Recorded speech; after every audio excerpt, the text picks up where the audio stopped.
Good evening, ladies and gentlemen. This is To Knows the Human, and welcome to the special Games Guide edition of Medieval 2 Total War, where today you join me on the Kingdoms expansion pack, the America's Kingdom expansion pack to be exact, where we will be playing as England today. Well, I'll show you how you can play as England. This is turn 43, when the English armies turn up on the Central American mainland.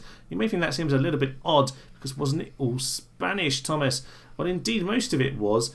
But actually this tiny patch over here became modern day Belize, which actually was part of Britain until 1981 when it got independence. Still a Commonwealth realm now, so Elizabeth II of England is actually their head of state technically. So yes, this is actually where the British had a little bit of a foothold on the mainland.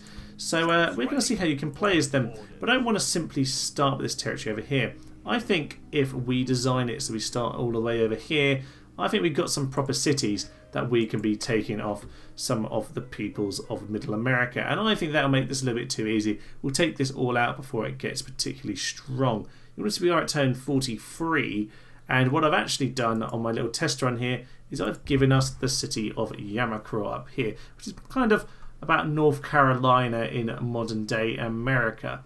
Now obviously the British, the English settlers kind of came quite a bit later than the basic start point of this game. But what we want to do is kind of just bring England into it. I think it makes sense to give England this northeast settlement here. England obviously settled in Jamestown, which is up in Virginia in about 1607. The year by this point is the grand old year of 1563, so a little bit ahead of time here. I think it makes sense to give Yamakro over to the English as if it was an extension of their eastern seaboard colonies.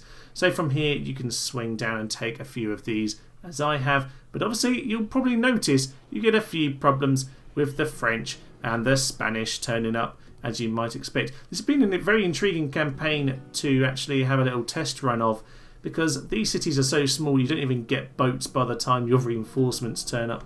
So yeah, I think it'd be a little bit too easy to simply give myself one of these cities and let myself smash through into all the different kind of peoples, the Mayans and eventually the Spanish, I suppose, before we hit all of this chaos. This is absolutely nonsense here.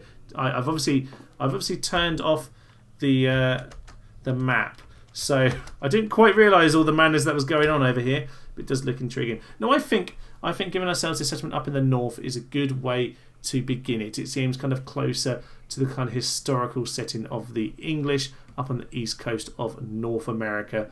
And from there, if you want to expand, you're welcome to, or you can hold out until these guys turn up in the south and start to give you a stronger foothold. Oh yes, this should be good fun. It's always fun to be a good conquering Englishman with Captain Simon and Robert Rich himself. So let's get into the game files and let's see how you can make this happen.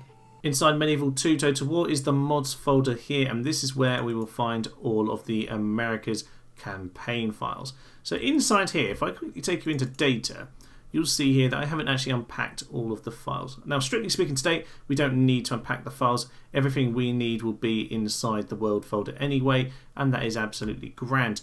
But just in case you would like to access more of them, just a quick reminder, I do have a video on how to unpack the files on Medieval 2 Total War. I will remind you here though that it is pretty much the same thing to do it for the Americas campaign. So if you go inside Tools, there is the unpacker that the game provides, and you can simply double click on Americas. Now we've got ourselves a little bit of an error message popping up straight away. That's not the end of the world. It's simply telling you to move some of the applications around the folders. So if I take you back to Medieval 2 Total War, simply what you're doing is you're grabbing these application extensions from here, and you need to cut them and move them inside Tools and into this same folder. And from there, this time when I do this, I'll be able to agree to the overwriting, and the game will start to process all of these files. With the job complete then, I'm going to simply cut and paste these files back to where they belong in the main Medieval 2 Total War folder. Just avoid any problems, they're back where the game expects them to be. Now from here we can obviously go back into mods, into Americas and into data. Now just to show you inside data, we have got all of these files unpacked if you should for any reason want them. We though are just going to head into world, into maps, into campaign, Imperial campaign, and we are looking as ever at the Deska_strat file. Once inside then, we are taking England from non-playable to playable. Nice and simple start as ever. And once we highlight England and we search for them, we'll find that England and France have their own separate section here. Obviously, they turn up a little bit later in the game. And we're going to get rid of the dead until resurrected, because we want them to start at the beginning of the game. You can start with 10,000 denarii if you want. King's Purse is just the extra little bits of funding you get. I'm going to keep them as they are.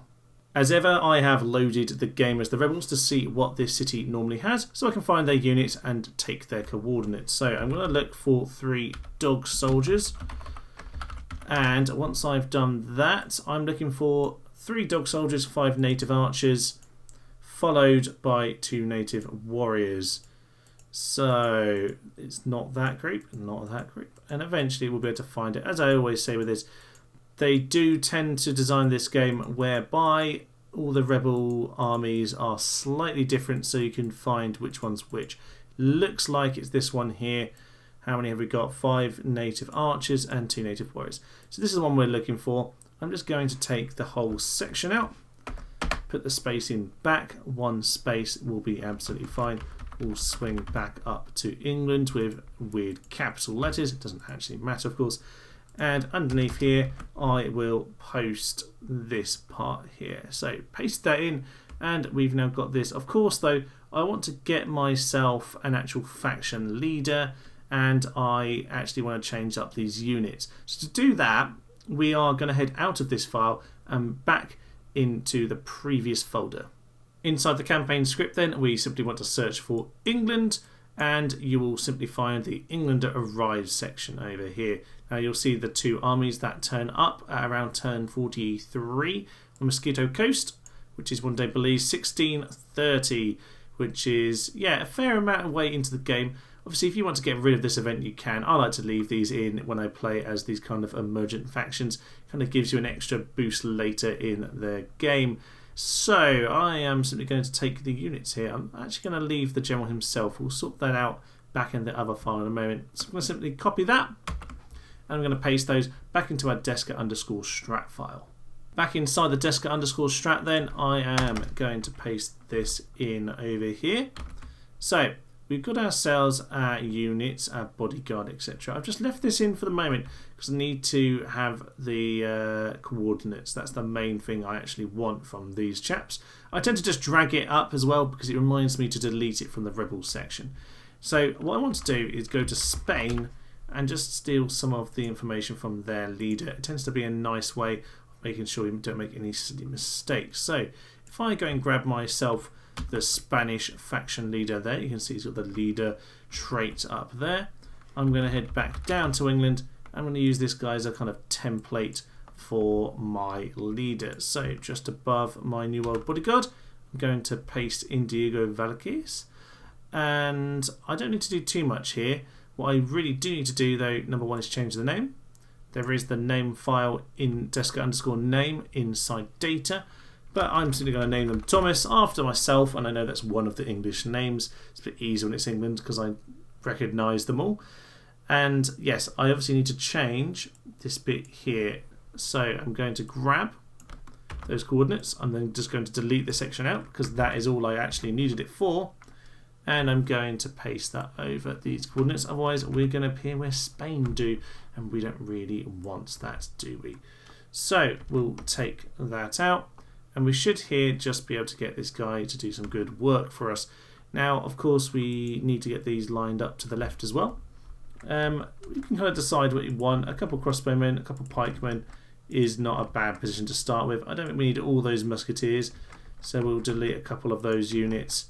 That would be grand. We'll just keep 2 of those. We'll keep 2 of the New World Cuirassiers, however you're supposed to pronounce those guys. Never really know. Demon Lancers, we'll keep 1 of them, shall we? That would be grand. And I think we'll get rid of all of that stuff there. Obviously, this is your choice. It depends how you want to do it, doesn't it? So we have ourselves a leader here, named character, male leader. He's got his age, he's got his coordinates, which is grand. Traits, faction leader. These traits should be fine because I've copied them off the Spanish lad. I've got my bodyguard. It's always nice to give him 1 experience, I think, for the bodyguard. The rest you can do as you wish. And realistically, we should be in a position we can load up the game now. Here we are then as the English colonies. No map will actually load for us, unlike Spain. But we do get to start the game. It will be able to load up. We start in the summer of 1521. Quite early on for England, it must be said. But here we are at Yamakro. We do have the Medicine Man's Teepee, which I guess suggests that we stole it from someone else. But we'll just ignore that little point, shall we? We have Governor Thomas. That's probably not a very fair resemblance to me. He's just got the name Thomas. All is fine. You will tend to find faction leaders sometimes it just fiddles with their age, because I don't think I put him as 46, but it's made him that age anyway. So some pikemen, some musketeers, and some of our cuirassiers, which are just marvellous. So we can, of course, do as we want from the start of this campaign, but it's good to see that it's worked just as intended. A couple key events to be aware of then. Turn 31 is when the French turn up, quite a little bit ahead of the English armies. So naturally, if you're going to head into battle with them, you'll probably find that you have a few issues to contend with. These are no joke, these armies, and you might have some problems recruiting around here. So if I go to a little village here like Tequesta, down here on the south coast of Florida, you can see 62 population, land clearance is all I can do, no recruitment whatsoever. I've only got this chap over here who I can hire some mercenaries with. That might be able to hold the French off a little bit, but bearing in mind they have far superior tech. Now if you go over to one of our towns, for example, once you get up to towns you can start to hire all sorts of units. Now this is only 900 people here, not particularly big, but you will find that you can get all of these units. Not quite as good or high tech as some of the units they're bringing, but you'll certainly be able to defend yourself a lot better. So bear in mind you want to have a few towns, because if you are just, well, if you just have villages around, you're going to really struggle. You won't be able to hold up the French with just the mercenaries. They do tend to swing up to Mikasuki camp over here. I can't pronounce any of these names. But yes, they will tend to swing up there, but they're going to be fairly hostile towards you. So you're going to need to make sure that you've got a few towns ready for when they turn up on turn 31. We've loaded up to turn 42, 1 turn before the English officially arrive. But you'll notice there are some Spanish conquistadors here as well as more French armies. They will continue to pop up every so often. So I do think that adds a nice flavour to starting up in the north here. You'll have lots of kind of to-ing and fro-ing. You'll see here this is flipped to rebel after it's been kind of lost by the French, and then some of the local lads, some of the Apache tribes have flown in as well. We're going to end our turn and see what happens as the English armies turn up. New Spain doing their thing. Of course, trying to hold them in Florida is possibly a good idea, even if you lose it, because it will at least slow them down and make sure you can build up defence forces, particularly along the kind of rivers to the north of Florida. You can kind of block up those river passes quite nicely, can't you?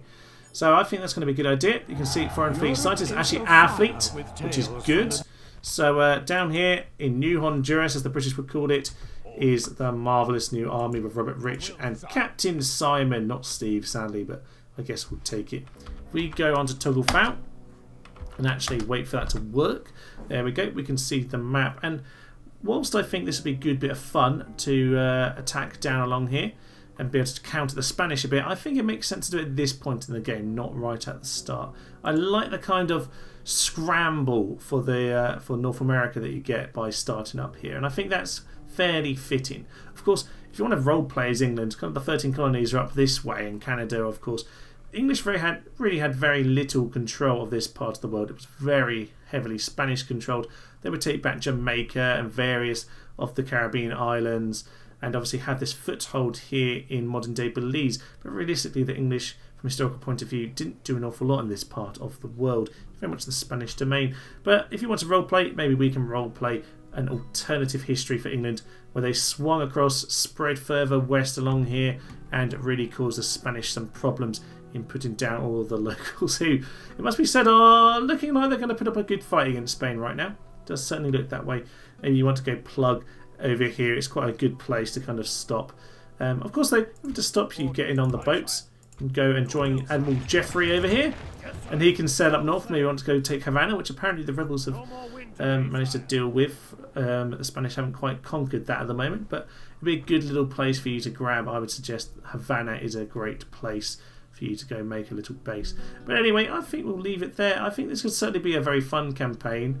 A little bit different, and I'll tell you what, I'll also look at how you can play as France with this too, because I think you can do some interesting things with them as well. But anyway, I will leave you for now with the great thought of an alternative British history in our minds. We will leave it till another day, but for now, I'm Thomas, this is Tenacious Human, and this has been my little games guide to Medieval 2 Kingdoms, the Americas campaign, playing as England. Gosh, that was a little bit of a long title.